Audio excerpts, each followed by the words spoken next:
Hi, my name's Mark. I'm one of the pastors here at Trillium.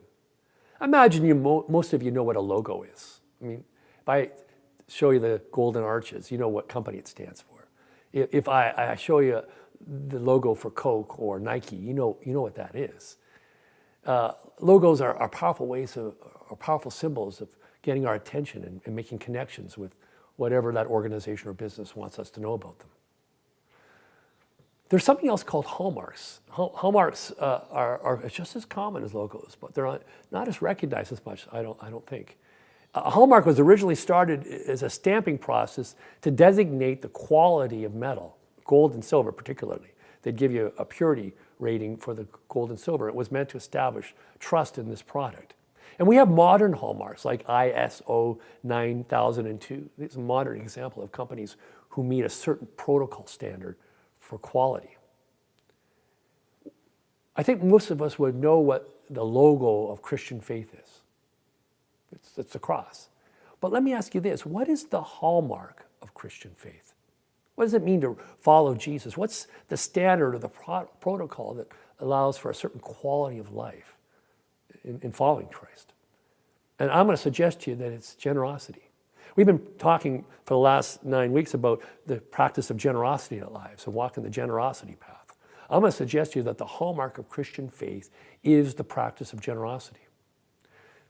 Now, one of the things I've learned from myself is that lifestyle can so often get in the way of the practice of generosity in our lives. The way we lived, our lifestyles, whether we're rich, poor, or in between, gets in the way of our practice of generosity.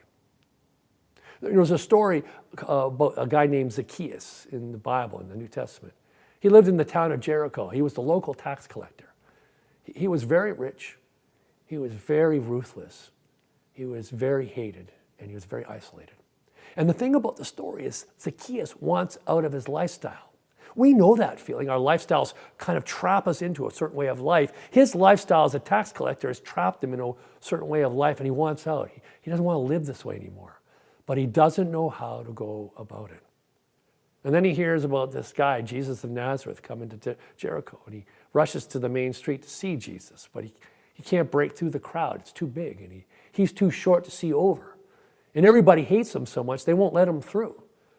And so he runs down ways along the street to a big sycamore tree. He's probably an older guy, and he's climbing the sycamore tree, and he's trying to take a look at what's going on the road. What does he hope for? What does he hope to see? I can imagine Jesus walking with a few of the town dignitaries, and he looks down the street and he sees that sycamore tree, and he sees this old guy up there, and he points to him. He says, "Who's that old guy down there?"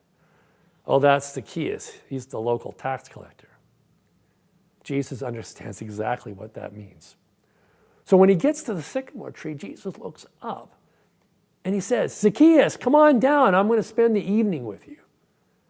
Zacchaeus. That name has not been uttered in Jericho for years. A guy excommunicated, shunned by his community. They don't speak his name. Zacchaeus comes down, and the crowd starts murmuring. What's Jesus going to be spending an evening with Zacchaeus?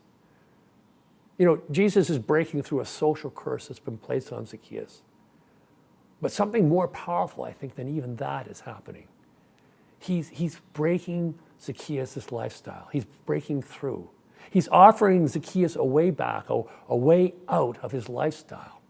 And in that moment, Zacchaeus bursts forth with a sense of generosity that is unknown from him. He says, "Lord, I'm going to give half of what I have to the poor in my community. And I'm going to pay back 4 times what I've stolen from people."